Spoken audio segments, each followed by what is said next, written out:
Welcome to Major Label Debut, the podcast about major label debuts. I'm Graham Wright. Before we begin, I must express our love, our support for everyone in Los Angeles and Southern California affected by the horrible wildfires. Our beloved producers here at Major Label Debut, Josh and John Paul, are both longtime LA residents, and obviously a lot of our guests and friends of the show are out there as well. We hope you and your loved ones are staying safe wherever you are. We love you all. And for the next month, we're going to donate the profits from our online store to the Pasadena Humane Society, which has been swamped with animals. So go buy some stuff. And if you don't buy some stuff, I'll give them some money anyway for the animals. Today on the show, something a little different. My guests today, my special guests, are the producers of Major Label Debut, the aforementioned lifelong dear friends of mine, Josh Hook and John Paul Bullock. We're going to talk about why we started the podcast, the first episodes we recorded that have come out, and what's to come in the future. Guys, thanks for stepping out from behind the curtain to join me. Thank you for Paul, having us, Graham. I really appreciate it. Thank you for responding to my question that I didn't give you time to respond to. The voice you just heard, dear listener, is that of John Paul Bullock. And I'm going to start with you, Paul. We've had many FaceTimes in our lives. We have. Do you remember the one where Major Label Debut was born? I truly do. It was during the writer's strike, and you and I have collaborated on many things over many years. And it was honestly a very inspiring call. I've wanted to do a podcast. I've been a writer and music journalist for quarter century and writing for magazines like Spin and Under the Radar. And, you know, before that, I was a college radio DJ, and you had worked at CBC Radio, and you had two or three things that you thought, oh, this would be a cool idea. We talked about doing one about movies and TV, which sort of more along the lines of my background. And then you at the time were going through the beginning of the end of TPC. And we talked about this and about your unique position in the music industry and the Canadian music industry. I think we had originally talked about maybe doing a Canadian music show, right? Yeah. Well, my longtime pet idea for a podcast was one about movie sequels. And you wisely suggested that maybe we talk about something that we were qualified to talk about.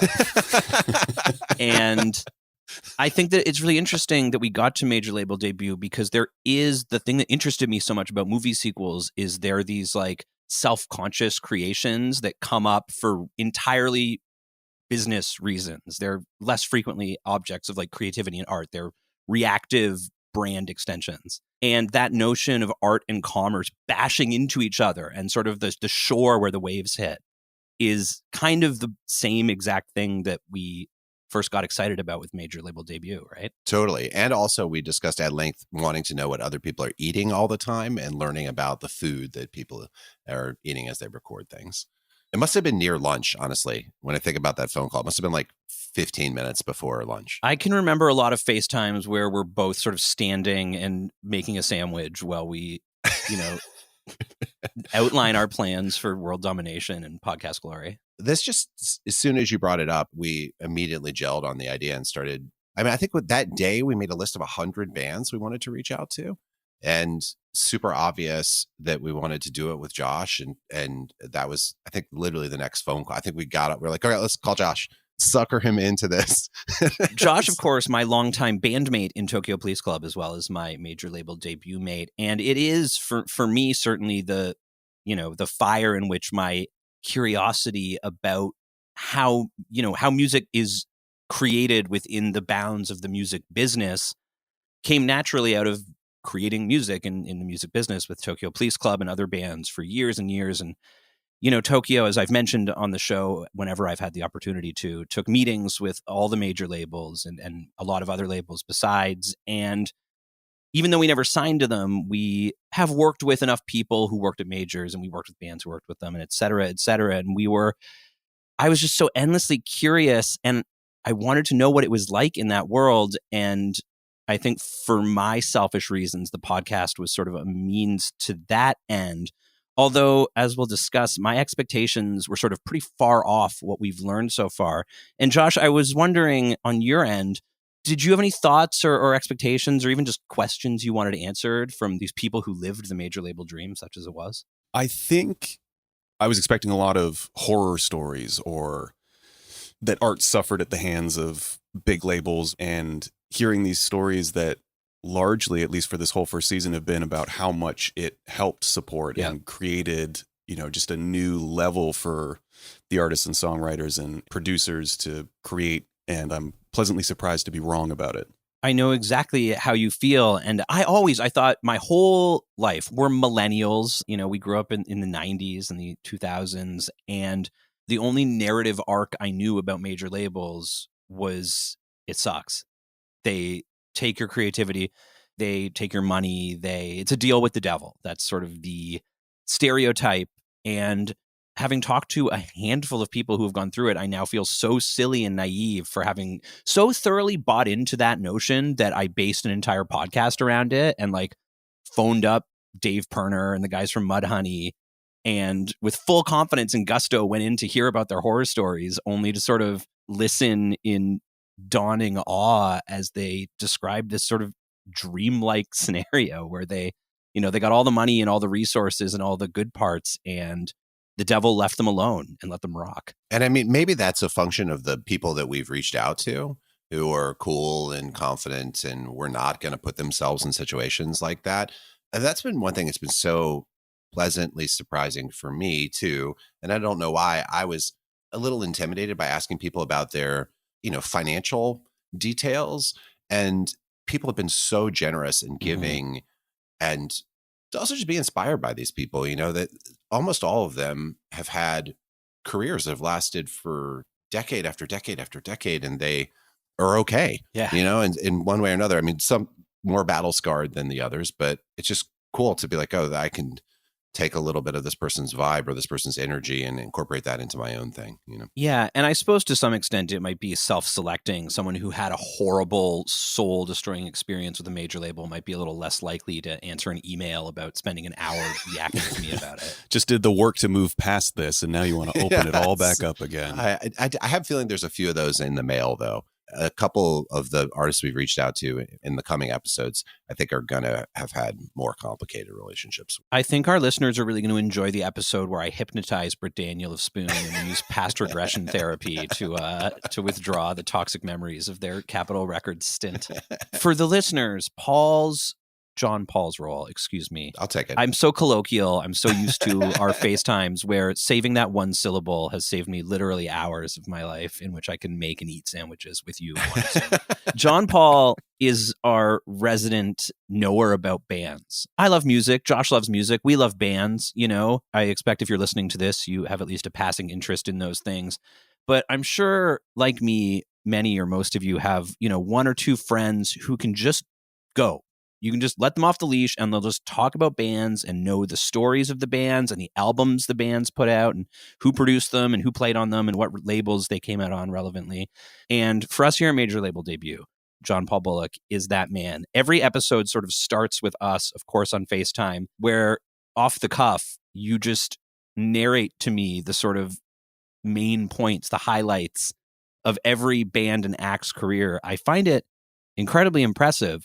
But also talking about expectations and reality, so much about these bands going into it. I'm curious what your experience of filling in between the lines of that knowledge has been like. Well, first of all, thank you for the lovely compliment. One of the things that's been great for me in this experience so far and in our friendship forever has been the fact that we all three do love music and we all three have very different relationships with it and have done different things with it professionally and as our passions since we were children.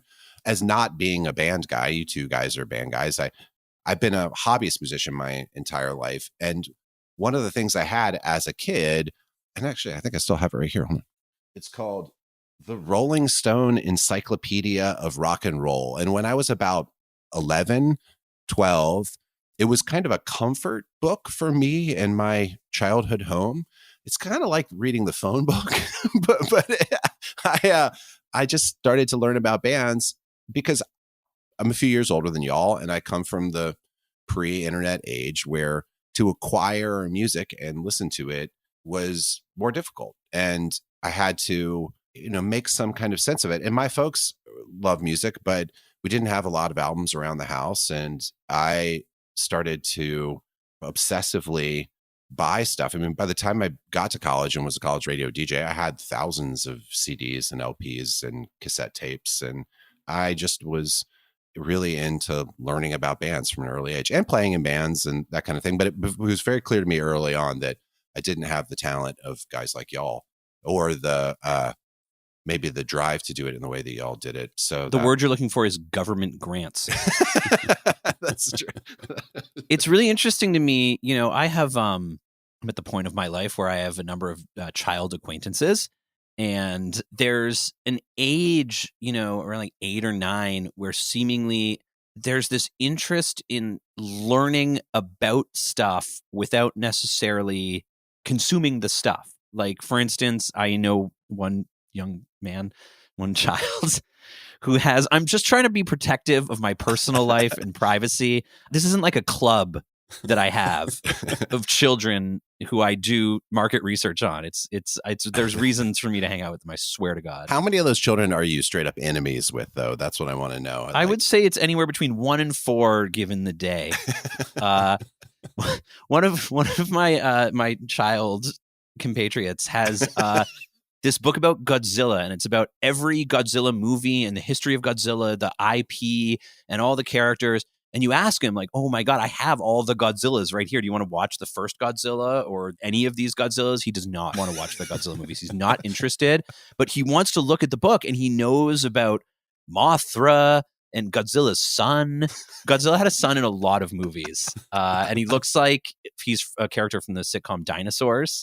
And anyway, there's a version of that for music that I think we all went through to some degree, that sort of like information gathering and knowledge having thing that you don't have to listen to the records to know about. That Rolling Stone Encyclopedia of Rock is interesting narratively even before you know every piece of music on it. And that's some of the stuff we're tackling in the podcast as well, right? Is these like narratives and notions and the sort of, you know, semi-parasocial relationships we all inevitably develop with these acts. Well, for sure. And structure and storytelling. I mean, I really do think that as a TV and film writer and as a music journalist, learning about career arcs and learning about details that make these people on pages seem round and real was a mechanism that I built early on, and just the thing that I kept doing over and over and over again. And also that I really wanted to listen to those records and wanted to hear the stories that those artists were telling. You know, it was kind of Venn diagram of stories. Like that Godzilla book, as you were describing it, I was like, I want that book so bad. It's great. He has one about Sonic the Hedgehog too. My first collection of short stories is going to be called Godzilla's Son. That sounds like I'd read about it in the New Yorker magazine. It says here, I'm not going to try and segue this. I'm just going to jump right into it because it's its own pillar. It's like a new era of Godzilla, of this conversation, which is simply to shine a spotlight, and maybe even actually, Josh, we should needle drop right now the classic tune, major label debut theme.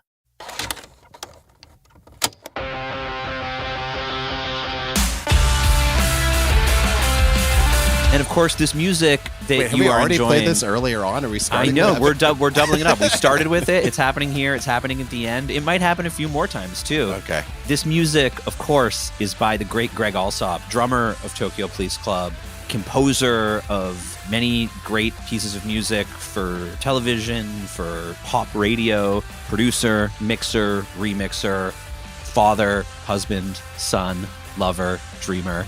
And we sort of had the sketchiest notion for a theme song that started lo-fi and, you know, sort of DIY and cassette-y, and then exploded into hi-fi production, just like a band going from, you know, indie to major label status, which, if you're thinking that's a pretty vague brief, imagine how Greg felt when we sent it to him, and then imagine how we felt when, like, 12 hours later, he sent this piece of music. I love it so much. It makes me so happy that he did this, too, and it just rules. It's exactly the thing that we talked about, and he made it so much better and so real. It's so good, and Greg knocked it out of the park, and you get tired of certain themes, but not this one. The lyrics on it that we took out were like pretty racy, pretty risque. Someday maybe we'll release the unrated cut of major label debut theme by Greg Alsop. Parental advisory, extremely advised. At some point we should do bassist month, guitarist month, Lead Singers Month. I guess that's every month, isn't it? And we'll have a sort of a sub-series that's sort of like a guide to being in a band from every perspective. That'll be the first major label debut book that we publish, is how to be in a band if you're on your way towards smashing success. Success guaranteed, not a guarantee. Not guaranteed. And then you have to be interviewed by us. Once you sign the deal, the first person waiting for you outside the door is me with a microphone. Oh, no, it's like one of those 360 deals where we get a percentage the entire time. Now we're talking. There you go. For the sake of glossary, I'd like everyone to know that a 360 deal is a record contract where instead of the traditionally just taking a cut of the records you sell, they take a cut of the t-shirts and the touring, and every penny you earn, they get part of it. Those are the kind of major label debuts that Tokyo Police Club, major label offers that Tokyo Police Club was offered on our way to what would have been a major label debut. But we said, no, thank you. That's a bad deal. And so we never made our major label debut, as I again mention whenever I get the chance. I think you were very smart to do that. Well, it's so interesting. I mean, where our notions of major label life were formed, certainly for Josh and I, was in like 2007, 2008, 2009, when we were having these conversations. And I think part of my expectations for the show, where I was assuming everyone would just have horror stories, were because it was like this bait and switch every time. They'd bring you in for a really cool meeting and someone would sit you down or take you out to dinner on a corporate card. You'd go somewhere really cool and they'd flatter you and they'd know all kinds of neat bands and they'd have these great stories. And they really were good at telling them. It was strong pitch work. And you'd really get excited about it and feel like, geez, these major labels, they're so human.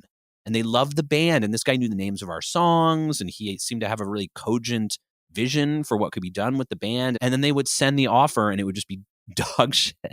You couldn't sign it. It was like transparently scammy. So my whole major label association just became one of smiling face over insatiable gaping maw of exploitation. Greed personified. Yeah.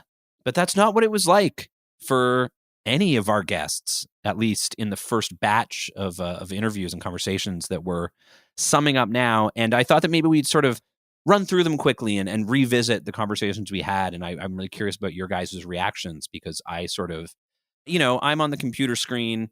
The guest is on the computer screen. Josh and John Paul disappear behind the digital curtain. And while they are listening, they don't get to participate. And I don't get to hear or see their reactions. And so this is my chance now to get admittance to the text conversation about how it's going that I don't get to see. Elliott Smith's XO, our pilot episode.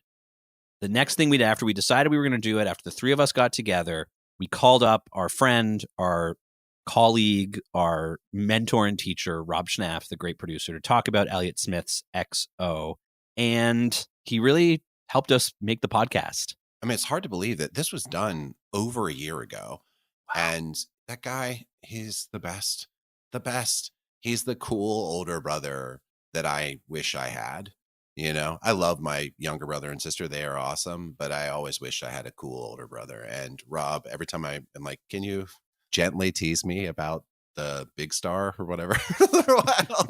Josh, you and I met Rob when Tokyo Police Club made Champ with him in 2010. John Paul, I suppose you probably met Rob around the same time because we invited you to the studio. And yeah, I came when you guys were recording Champ, and I remember being terrified to go in there because I knew the records that he had made, and he's created such an intimate environment in that studio. When you go in, it feels like you're in someone's creative space.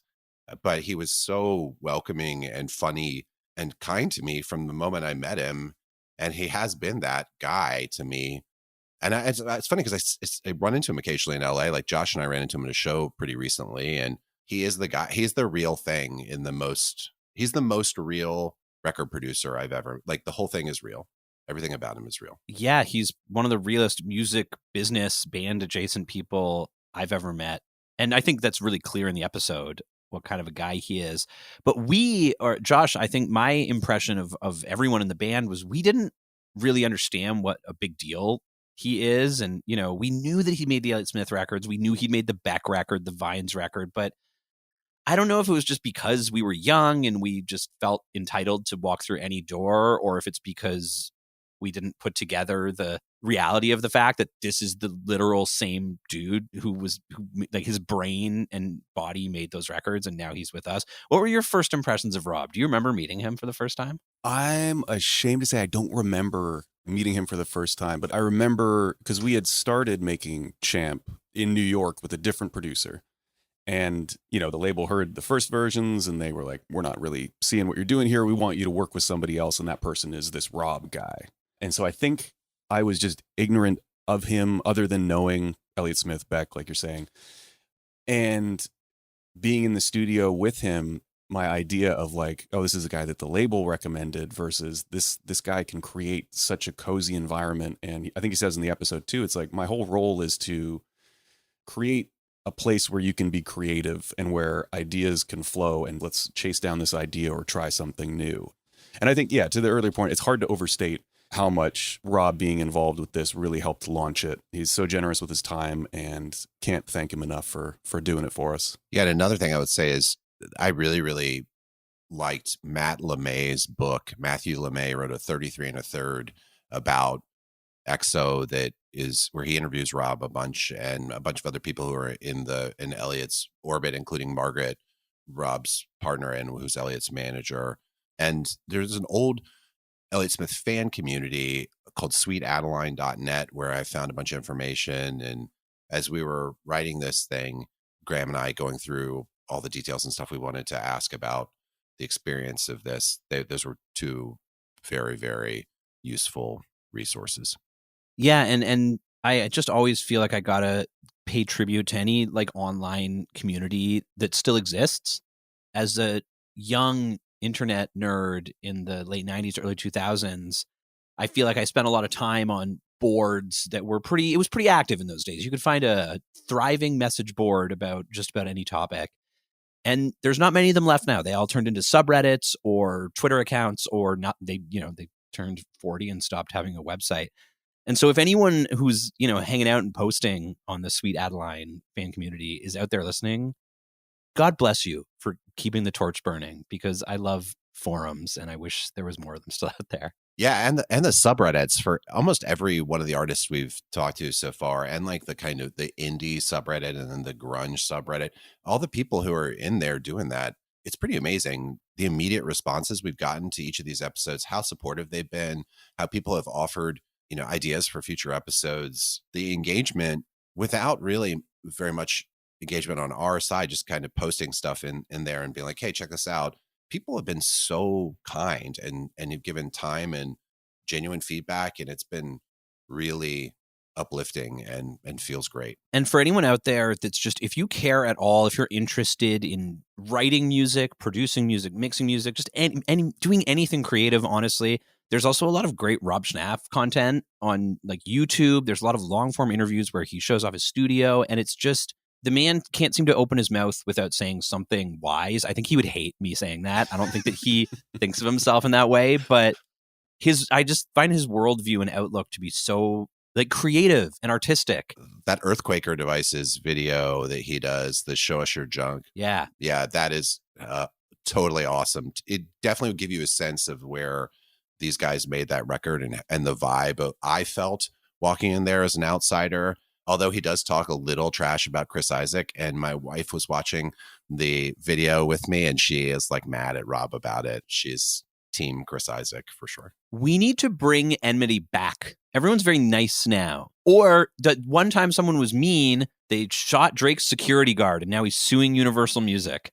We need to bring back a lower key enmity where you can talk shit about Chris Isaak without anybody. I don't think Chris Isaak has hitters, rolling up to Rob's house. At least I certainly hope I don't think it was not so much about Chris Isaac's personality as it was the choice of the Silvertone guitar. I mean, it was like some deep nerdery, but it activated her defenses towards her precious Chris Isaak. Well, I don't know if this is episode fodder or if you're going to cut it, Josh. That's what Josh does behind the curtains, is edit out all of my bullshit. Not all of it. That would involve having none of me left on the episode.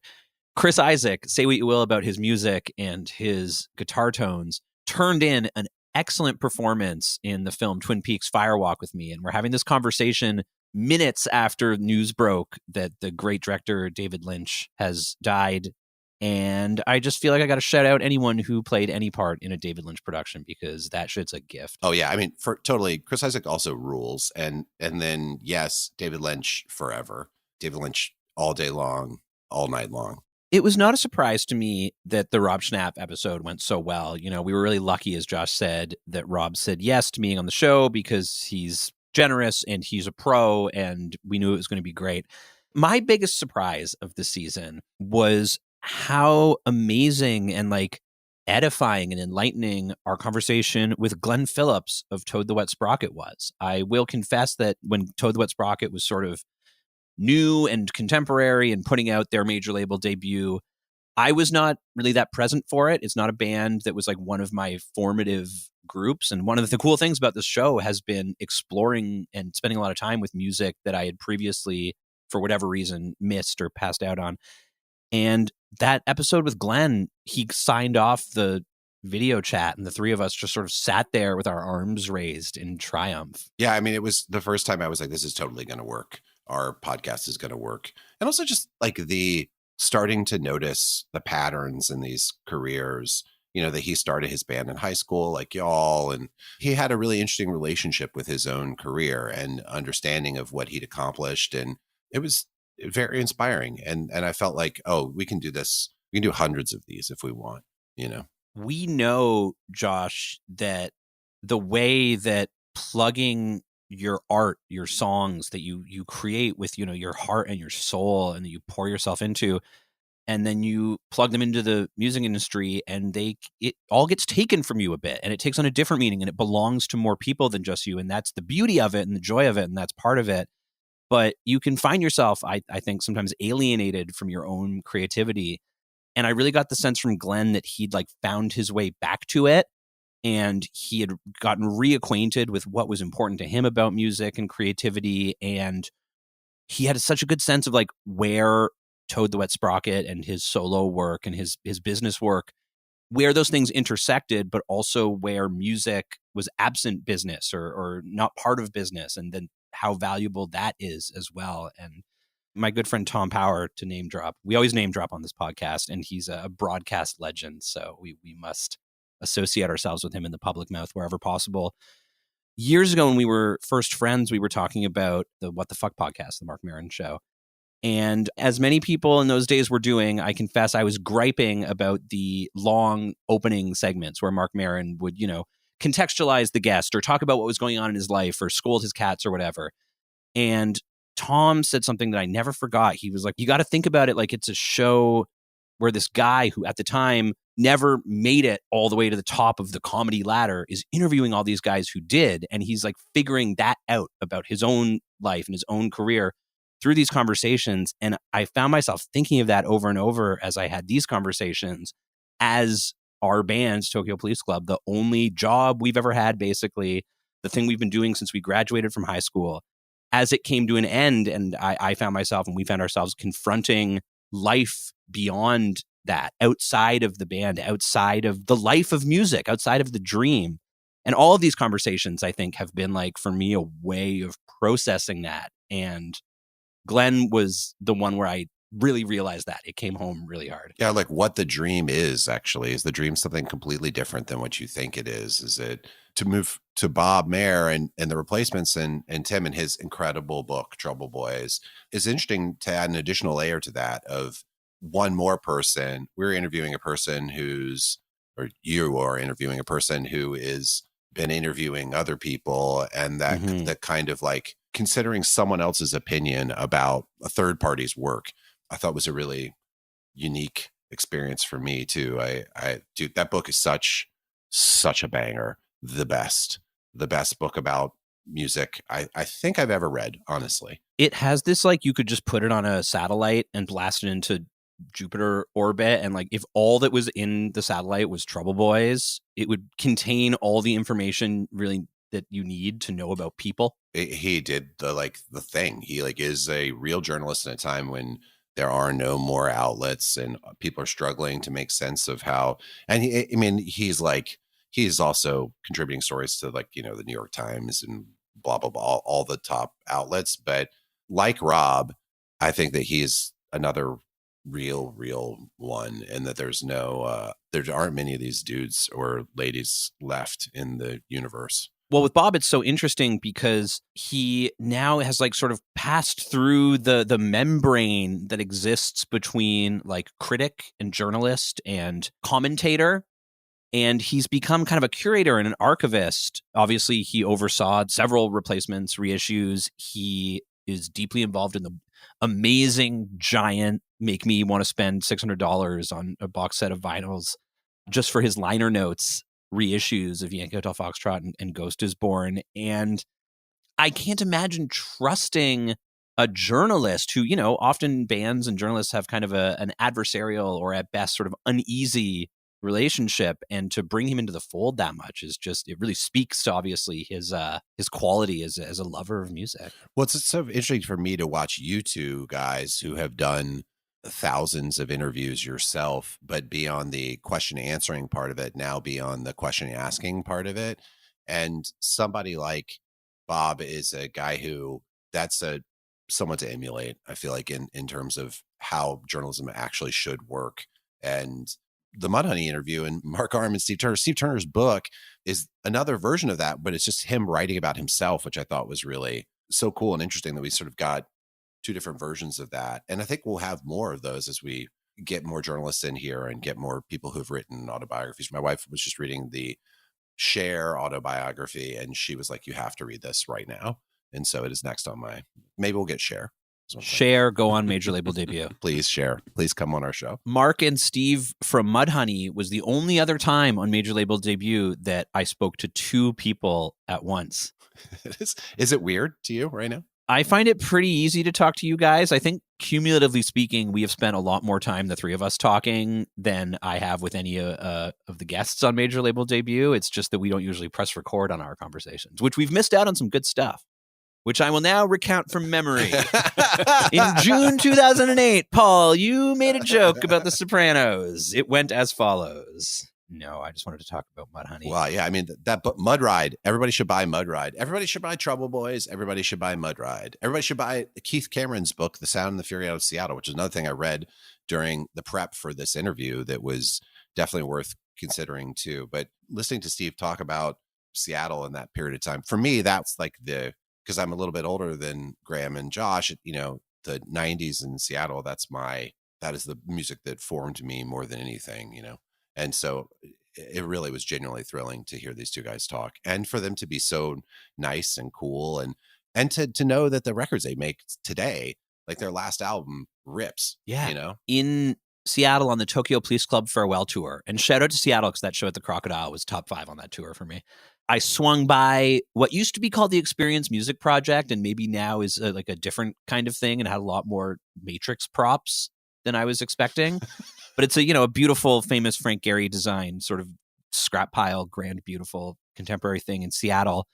And I went in and I said, I hear that you can get in for free if you're an artist on tour. And the woman at the desk said, I don't know what you're talking about. I've never heard of that. And then she let me in for free.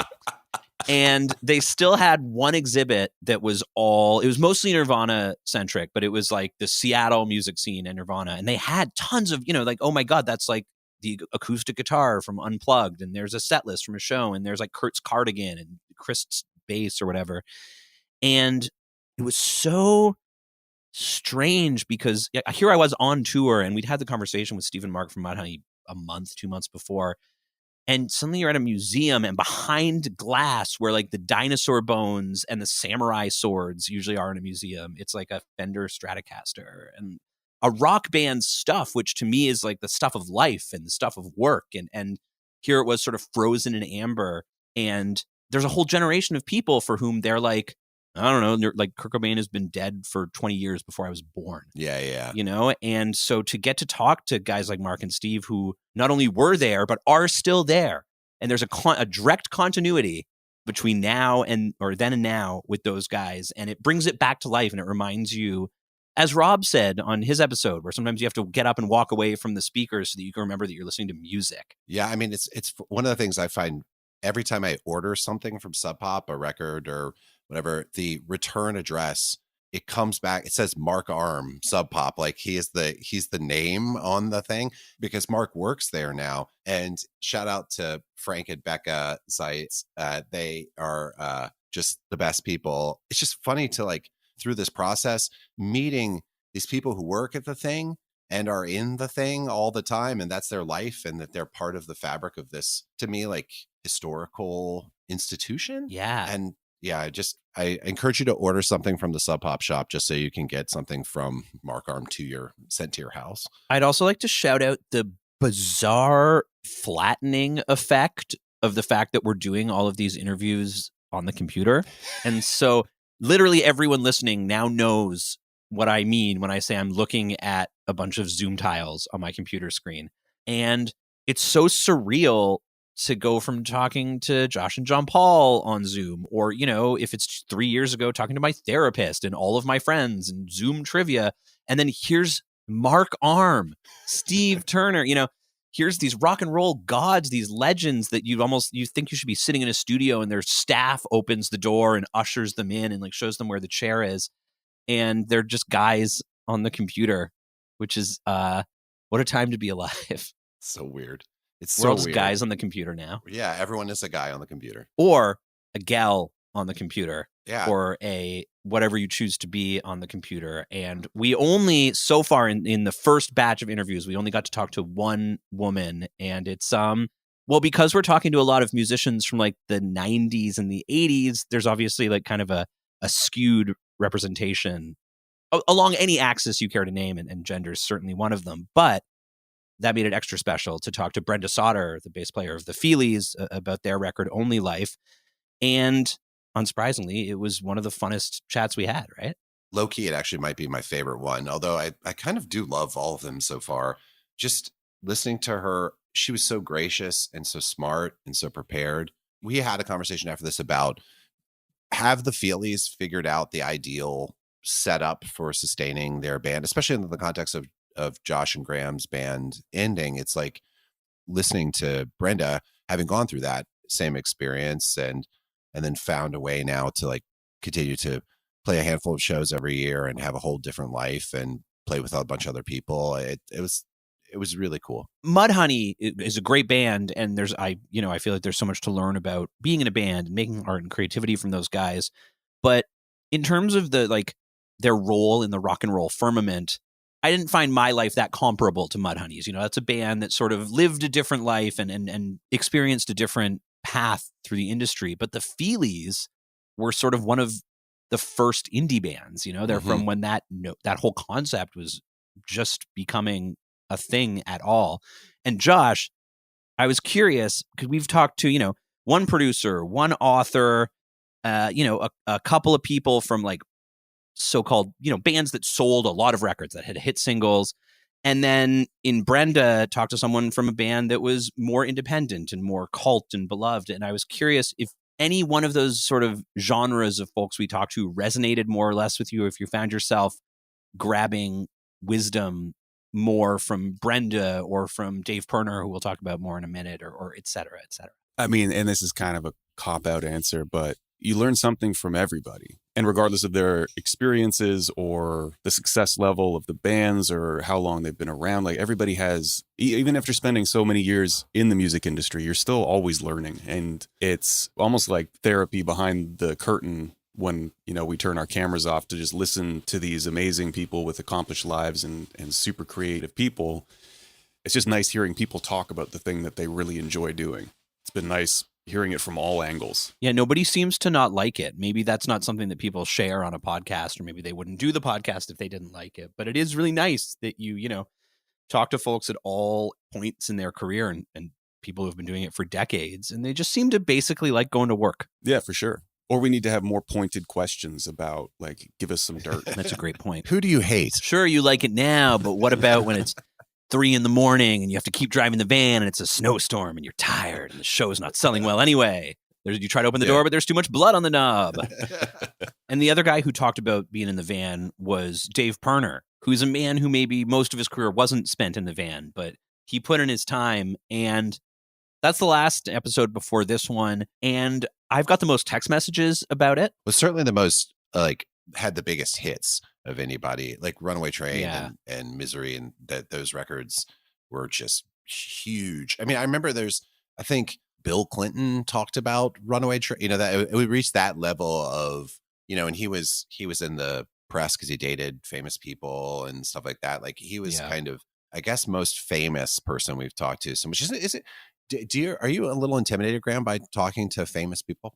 I think it depends on the famous person, and I think it's helpful to me that some of these folks, most of these folks, honestly, certainly Soul Asylum and Mudhoney as well, and the Feelies too, in a different way, I just missed them. When I started clocking rock and roll music, and it was mostly watching Much Music here in Canada, watching the music videos and listening to the alt-rock radio station, it was more like 1998, 1999, and so those bands being on the radio had they were too new to be back on the radio for being like classics, but they weren't classic enough to still be on the radio. And so a lot of that stuff I didn't hear like Runaway Train. I never saw that famous music video. So I was aware that Dave was like the biggest artist we talked to, but his face didn't do something to me. Whereas if we'd called up like Julian Casablancas, I might have got a little more tongue-tied. Yeah.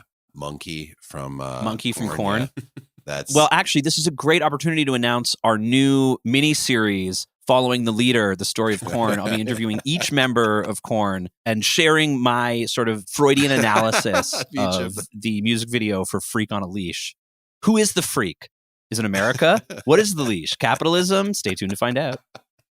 So regrettably, the Korn series is actually on hold. It was our sponsors pulled out after they heard the third hour of my scat off with John. But I'm really confident that My Pillow is going to step up. But in between now and then, I don't know, guys, what do you think? Should we tease some of the guests coming up? Well, yeah, like, do we want to drop some names or what do y'all think? I think we should drop some names. If anyone is still listening to this minute of our podcast, the three of us, I think they deserve to know why and what they can look forward to for a change. The thing that got me very inspired for this idea of season 2 or abandoning seasonality or whatever, however we're going to move forward into the future, was seeing that Vashti Bunyan's Look Aftering is being reissued, and we reached out to her and she was so generous and gave us this incredible interview. And she's one of those people whose career is just one of the most unique stories in popular music history. So I'm really excited for that episode. And I've been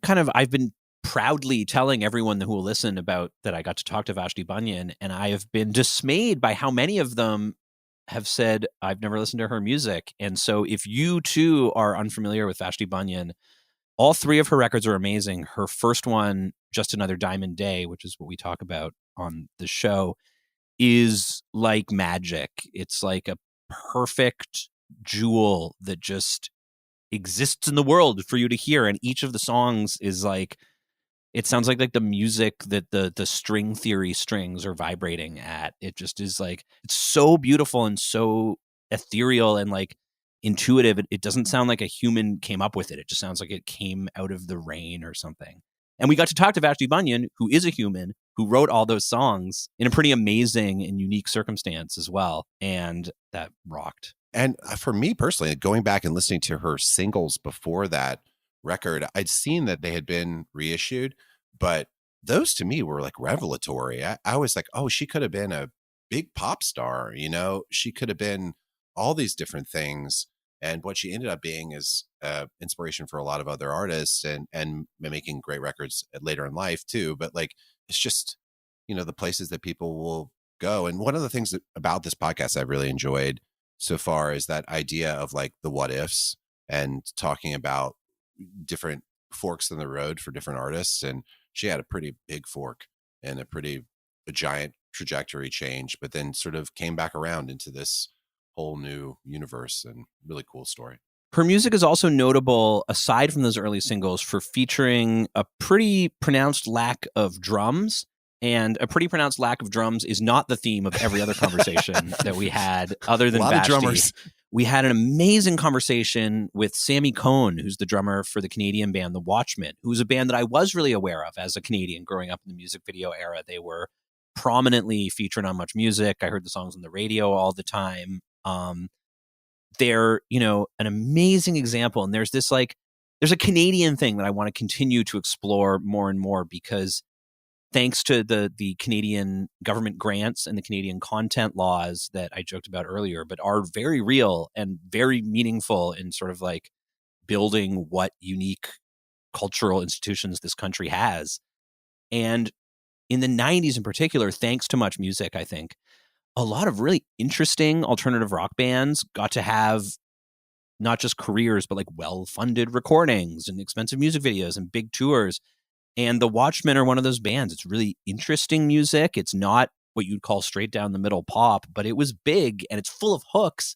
They're just a little less traditional. And Sammy had a really interesting perspective on that and on like on being in a band and having done it for all these years and then setting it aside and coming back to it as well. And that I'm really excited for people to hear that one because it was really illuminating for me. Yeah. And we had Bob Lee of Clawhammer. And I don't know of anyone who's been in more bands than Bob Lee. So definitely someone who knows what it takes to be in a band, and he's still doing it and finding the joy in it. And then we also had Ned Brower, the drummer from Rooney. And that has so far been the most recent major label debut we've had on the show. We grew up listening to that band. I bought their CD from the local HMV in town. And so it was cool hearing something from not that long ago. It sort of brought it out from the mythical haze. Yeah, I bought that at the store when it was new. Yeah. And I think the interesting thing with him, too, was these forks in the road, like you were saying, and for Ned to go through it and then choose not to keep doing it. I think that takes a lot of courage to step away and let it just kind of become the hobby that you like to do every once in a while and not the thing that you're always chasing. And that record, the self-titled Rooney record, is such a fascinating document because, and we talk about this in the interview, so I won't give too much away, but like, it came out in 2003, I think. And basically, like after they finished the record, but before the record came out, the Strokes came out. And kind of like the last time the face of rock music got changed definitively by like, by one act coming out. And you can really hear in the record both the past and the future. And it's a very interesting balancing act, like sonically and musically. And it was really cool to talk to Ned about just like making it and being there for all that. Also, we should say in that conversation with Ned, he mentions a person that we haven't brought up on this podcast who has been extraordinarily helpful to us. Jesus Christ. Maybe he might be, who is Brendan Bork, our publicist, who also worked with Rooney. And it was a weird piece of continuity between Ned's life and our lives, and Brendan has been in it. He worked with Tokyo Police Club. He worked on helping us get this podcast off the ground and out into the world. And I think someone who we should try to force into being on the show so that we can ask him questions about his life. Yeah, Brendan, shout out Brendan. We love you and we thank you for everything. And the music industry is full of these workers who don't necessarily get the fame that the bands do and are probably typically pretty happy with that. But Brendan has been there for so much stuff. And, when we've worked with him for almost 20 years, and it's amazing to learn sort of not only who else he's worked with while he worked with us, but also going back how many amazing all-timer acts he was working with in the 90s. And he's been there for so much stuff. Yeah, I mean, I think he might have worked with Elliott Smith as well. I mean, I think he might have worked with, and it's just, yeah, he is the Forrest Gump of indie rock, where he's just complimentary. Yeah, complimentary. I think of him as he's like Tom Hanks. He's America's sweetheart, I guess. Is that what? He's Brooklyn's sweetheart. Brooklyn's sweetheart. He is a good friend and a great publicist. Everybody at the Syndicate has been super helpful. And Brendan, we love you. Well, I just dropped my script on the floor, but we're nearly at the end. Just not to get too meta on this meta episode, but I went to shuffle to get back to the last page, and they just all went flying. My setup here is not. I'm using a drum stool. I don't have a music stand. I don't have a teleprompter. I recently acquired a ring light, so that's been nice finding out about all the various sort of shades of yellow that my face is. You look great. You look great. Thank you, Josh. I agree. I think I think you've never looked better. I'll be honest with you. I'm not disagreeing. Your mustache is in full effect. For people who are listening to this podcast, they're gonna, I don't know, if they're not watching this on YouTube, they're gonna be like, "What are they talking about?" Hey, speaking of the listeners, yes, we should, as we always do, solicit their input, advice, suggestions, constructive criticism for Paul and Josh. Yeah, only tell us what we're doing right. and shower us with love, I think is what we need. Yeah, I mean, even the negative stuff is engagement. So you know what? We'll take it. This is true. That's a great point. And on that note, I'd like to debut some new political takes. I mentioned the merch earlier, and we're giving all the profits from that to the Pasadena Humane Society, which is so wonderful. I love the animals, and I hope they are all cared for and safe. And God, it must be so scary to be like a dog or a cat. Oh, man. You don't even know what's going on. The radio can't tell you anything. It's just like pure terror and fear. So anyway, we're all drinking. If you're not watching on video, we're all drinking out of these beautiful major label debut mugs that Josh designed with one of our beautiful logos on them. Those are available for sale as our t-shirts with that same logo, all at our website, which if I'm not mistaken, is majorlabeldebut.com. It is. How did we get major label? I have never, in a life of buying domain names, I've never got the .com that I've been looking for. I think people have stopped buying domain names, and that we should just like go back and sweep up all the domain names and then squat on them. I mean, that's what I think we should do. Well, is there anything other than the last question that you guys want to make sure we touch on before we bid a fond farewell to the listenership? Just thank you for listening, and thank you for continuing to engage. It has just been overwhelming, the number of people who have reached out and told me how much they like the show or one specific episode or given feedback or suggested artists. Please keep doing that. Like, we have so many cool episodes coming. Well, we always end the podcast in the same way, by asking the most important question. And I'll start with Josh.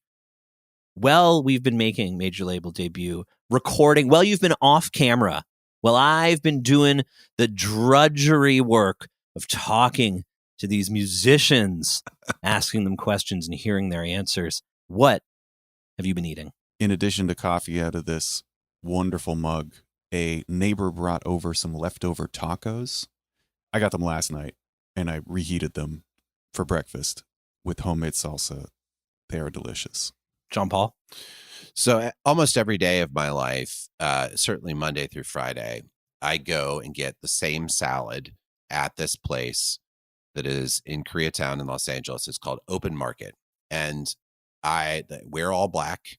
And the people, when I go in there, I think initially they, maybe rightfully so, thought I was a very strange man that kept ordering the exact same thing over and over and over again. Eventually they started to call me Paul Salad.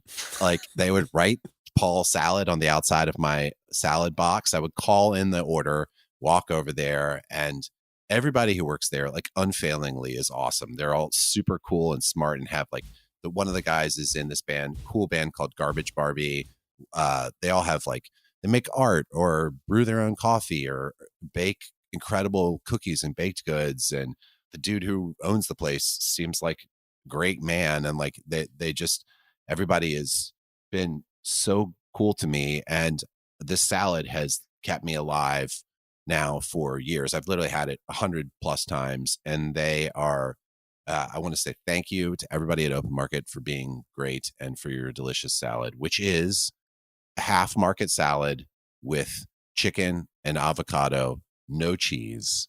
It has lettuce, tomatoes, cucumbers, and this really delicious like lemon kind of oil dressing that they make there.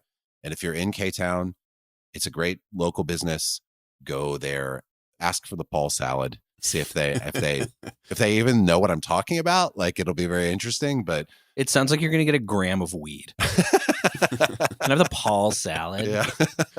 When Tokyo Police Club was spending a lot of time in New York in the early days, there was a salad place in Brooklyn called No Plates, and we'd go there all the time. And it was like a make your own salad bar. And I then and now can't go to any kind of like make your own situation like an adult. I can only treat it like I'm at a Sunday bar as a child. And so I would make these salads that were like monstrosity, inedible, just like 10 artichoke hearts, like every kind of dressing, hot fudge. And honestly, since then, I can't get a salad at like a takeout salad place because in my brain, it's just going to be the hell salad from No Plates. Well, next time you're here, I'll take you to open market. We can all go and share it together. But it's important to us that we know what you've been eating, Graham. This is the thing.